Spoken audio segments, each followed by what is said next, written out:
Assalamualaikum dan selamat sejahtera murid-murid. Jadi untuk kelas kita pada hari ini, kita akan tengok subtopik di dalam unit 7 iaitu panjang, jisim dan isi padu cecair. Kita akan tengok standard kandungan 7.1, soalan-soalan yang melibatkan penyelesaian masalah di dalam unit panjang, jisim dan isi padu cecair. Okey, untuk tahun 6 ni ataupun penyelesaian-penyelesaian masalah untuk jisim, panjang dan isi padu cecair, dia akan melibatkan satu konsep iaitu kita namakan konsep kadaran. Okay, apa maksud konsep kadaran ni? Dia adalah suatu hubungan yang menyatakan kesamaan. Okay, dia ada perkataan kesamaan tu, jadi dia ada melibatkan simbol sama dengan. Okay, apa maksudnya? Contoh-contohnya dekat sini ni. Okay, kita dah pernah tengok dah sebelum ni. 1 kg bersamaan dengan RM3.50, 55 km bersamaan dengan 12 liter. Maksudnya dia ada kesamaan di situ. Okay, contohnya macam kita beli 1 kg buah oren bersamaan dengan harga RM3.50.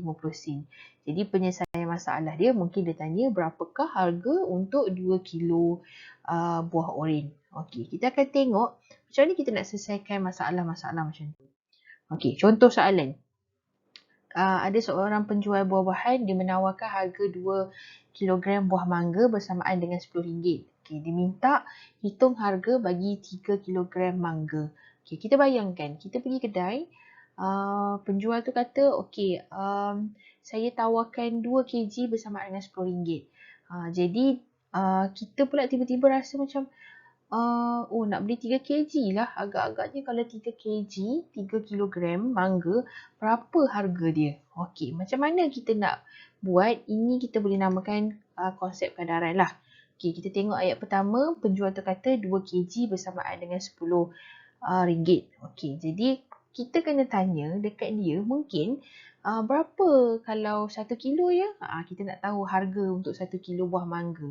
Jadi penjual tu pun kata okey 1 kilo bersamaan dengan RM5. Okey, kemudian kita pun kalau 1 kilo RM5, kalau 3 kilogram berapa ringgit pula? Dan dia pun cakap okey 3 kg bersamaan dengan RM15. Okey, kalau kita tengok daripada proses ataupun penyelesaian masalah ni, sebenarnya kita menggunakan dua operasi iaitu operasi bahagi dan juga operasi darab. Okay. Dan sebenarnya kita menggunakan kaedah unitari. Unitari ni apa? Kita cari nilai untuk satu benda dahulu. Contohnya tadi dia cakap 2 kg bersamaan dengan RM10. Okey, kita nak tahu, kita kena cari nilai untuk 1 kg dulu. 1 kg berapa ringgit? So bila kita dah cari nilai untuk satu dahulu, kemudian barulah kita boleh cari berapakah harga untuk 3 kilogram. Jadi dekat situ ada dua operasi. Mula-mula bahagi dulu. Sebab bila kita nak cari tentang satu, ingat lagi bila saya sebut kalau sebuah, sebuku, sehelai. Kalau dia tanya macam tu, maksudnya satu. Satu maksudnya apa? Kena bahagi. Kemudian kalau dia tanya tentang banyak kuantiti, contohnya tadi 3 kuantiti. Kuantiti tu lebih daripada yang asal ataupun kurang. Tapi dia berbentuk kuantiti yang lebih daripada satu lah. Kita kena buat operasi darab. Barulah kita dapat jawapan dia. Okey, contoh soalan lain, boleh buka buku teks muka surat 131. Kita akan tengok dua contoh soalan lagi yang melibatkan unit isi padu, jisim dan juga panjang. Okey, kita tengok soalan A dahulu. Dia kata sebotol air berisi padu 1 liter mempunyai jisim kira-kira 1 kg. Hitung jisim dalam gram air di dalam jak yang ditunjukkan jika separuh daripada isi padu air itu telah diminum. Okey, apa kadarannya di sini? Kita akan tengok ayat pertama. Ayat pertama tu dia dah sebut tentang konsep kadaran. 1 liter bersamaan dengan 1 kg. Dia tulis kira-kira kan? Kira-kira tu maksudnya lebih kurang. So kita anggap 1 liter tu bersamaan dengan 1 kg. Okey, seterusnya dia ada sebut perkataan separuh. Kita kena ingat separuh ni macam setengah, 1/2 kan, dia separuh daripada isi padu. Jadi dekat ayat kedua tu dia nak tahu dalam gram. So saya tukarkan 1 liter bersamaan dengan 1000 gram. Okey, kenapa? Dia bukan bersamaan ya, tadi kan dia 1 kg kan. Okay, so 1 kg tu saya tukarkan kepada 1000 gram. Dia bukan 1 liter bersamaan dengan 1000 gram. Tidak. Tapi 1 liter tu kira-kira 1000 gram. 1 kg tu yang saya tukar kepada 1000 gram. Kemudian separuh yang saya merahkan tu bermaksud air yang diminum akan berkurang setengah daripada yang asal. Setengah, separuh adalah bersamaan dengan bahagi 2. Ingat dia bahagi 2. Jadi 1 liter bahagi dengan 2, makanya 1000 gram juga kena dibahagikan dengan 2. Sebab dia kesamaan kan. So kalau dia dah minum separuh, maksudnya 1 liter tu kena bahagi dengan 2. Dan bermaksud 1000 gram pun kena bahagi dengan 2 juga. Okay, so kita bahagikan jalan kerja dia. Bahagikan sahaja macam biasa. So kita akan dapat 500 gram. Okey, ini konsep kadaran. Cumanya yang ini hanya bahagi saja. Sebab dia terus sudah bahagi, dia dah bagi dah. 1 liter bersamaan dengan 1 kg. Dah memang satu nilai. So dia nak tahu lagi separuh. Maksudnya kita kena bahagikan lagi sekali lah. Okey, so kalau kita nak tengok soalan D pula. Okey, soalan D ni dia agak panjang sikit lah. Dan melibatkan 2 unit iaitu liter dan juga kilometer. Tadi liter dan kg. Yang ini liter dengan kilometer. Okey, dia berkenaan dengan pemanduan Cikgu Guh ni pergi ke Kuala Lumpur, dari Kuala Lumpur ke Port Dickson. Okey, lepas tu dia kata dia menggunakan 6 liter petrol sahaja dengan jarak 90 km.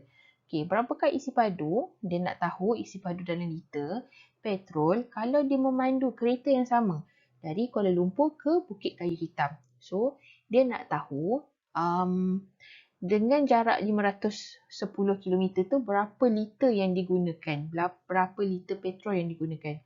Ayat yang pertama, dia sebut perkataan kalau 90 km dia menggunakan 6 liter. Kalau dia bergerak sepanjang 90 km, dia akan menggunakan 6 liter sahaja. Okay, dia memandulah.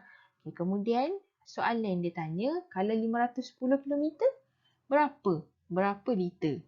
Itu yang kita kena cari. So, apa yang kita nak buat? Kena tanya diri sendiri. 1 kilometer ni sebenarnya berapa liter yang kereta Cikgu Guh ni boleh guna? 1 kilometer berapa liter? Jadi, apa yang kita kena buat adalah kena buat bahagi dululah. Cari satu nilai dulu. Maksudnya kita kena bahagi dulu. Kemudian barulah darab dengan nilai seterusnya. So kita tengok dulu 90 dengan 6 ni. Okay, 90 dengan 6 ni. Okay, saya nak tahu 1 km berapa liter. Jadi 90 ni kalau ikutkan kita kena buat konsep bahagi. Bahagi apa dengan apa? 6 bahagi 90.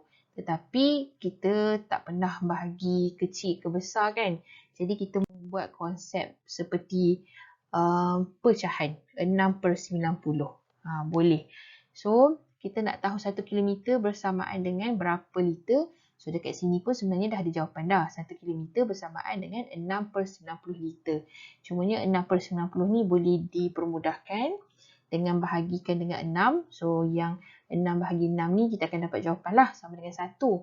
Cumanya 90 bahagi 6 kalau tak boleh congak boleh buat bahagi dekat tepi. Jadi ini adalah pembahagian yang ringkas saja. So saya tak tunjukkan dekat sini. Kemudian kita akan terus dapat jawapan 1/15 liter. Okay, boleh tak dapat jawapan dalam bentuk pecahan? Boleh. Macam ni lah. Kalau nak bagi 6 bagi 90 kan susah kan. Jadi tukarkan dia sahaja ke dalam bentuk pecahan. Ingat pecahan dia sama macam bahagi. Jadi kita boleh letak dalam bentuk pecahan macam ni. Kemudian permudahkan je pecahan tu. Dapatlah satu pecahan dalam bentuk termudah. Kemudian dah bahagi dah untuk dapatkan nilai 1. Maksudnya dekat sini 1 km bersamaan dengan 1/15 liter. Kemudian kita nak tengok berapa kalau 1 km bersamaan dengan 1/15 liter. Kalau macam tu 500 km ni bersamaan dengan berapa liter? Kat sinilah kita kena guna konsep darab pula. Okay. Kedua kita kena darabkan. So 1/15 darab dengan 510. Dapatkan jawapan. Ini macam konsep daripada lah. awak kena darab dulu lepas tu bahagi. Ataupun bila kita dah biasa, kita boleh congak sahaja. Congak pula. Pemansuhan. Teknik pemansuhan. Jadi kat sini saya tunjukkan sahaja teknik pemansuhan. Sebab 510 ni kalau bahagi dengan 15, memang akan dapat 34 dan kemudian 15 bahagi dengan 15 kita akan dapat 1. Okey, boleh cuba bahagi dengan 15 ni dengan guna kaedah bentuk lazim, awak akan dapat jawapan yang sama. Dekat sini saya tunjukkan kaedah pemansuhan sahaja. Okey, kemudian kita dapat jawapan 34 liter. Okey, di sini maksudnya kalau konsep kadaran kita akan menggunakan kaedah unitary, iaitu cari nilai satu dulu baru cari nilai seterusnya. Maksudnya kalau dari segi operasi bahagi dulu kemudian baru darab. Macam soalan A tadi tak ada, bahagi saja. Sebab dia memang nak tahu tentang separuh. Dah dapat satu, nak tahu separuh lagi. Maksudnya dia nak tahu nilai yang lebih kecil lagi. So bila nak tahu nilai yang lebih kecil kena bahagilah. Macam soalan D ni dia dah ada nilai besar. Kita nak tahu 1 kilometer berapa liter. So kita kena bahagilah. Bahagi lepas tu dapat, nak tahu pula kalau 500 km berapa liter. So kita kena darab pula. Itu kaedah unitary. Mula-mula bahagi, dapatkan 1 unit. Kemudian boleh darab untuk dapatkan unit seterusnya. Ataupun macam soalan nombor 1, dia dah bagi 1 unit. Nak tahu yang lebih kecil. Nilai seterusnya tu lebih kecil. Jadi awak kena bahagi lagi sekali. So, kaedah kadaran ni dia memang tak ada operasi tambah lah. InsyaAllah tak ada tambahkan tolak. Dia cuma operasi darab dan bahagi sahaja. Sekian sahaja untuk video pembelajaran kali ini. Saya harap murid semua boleh faham dengan contoh yang saya sediakan dan boleh jadikan rujukan untuk membuat latihan yang lebih lagi. Sekian, terima kasih. Assalamualaikum.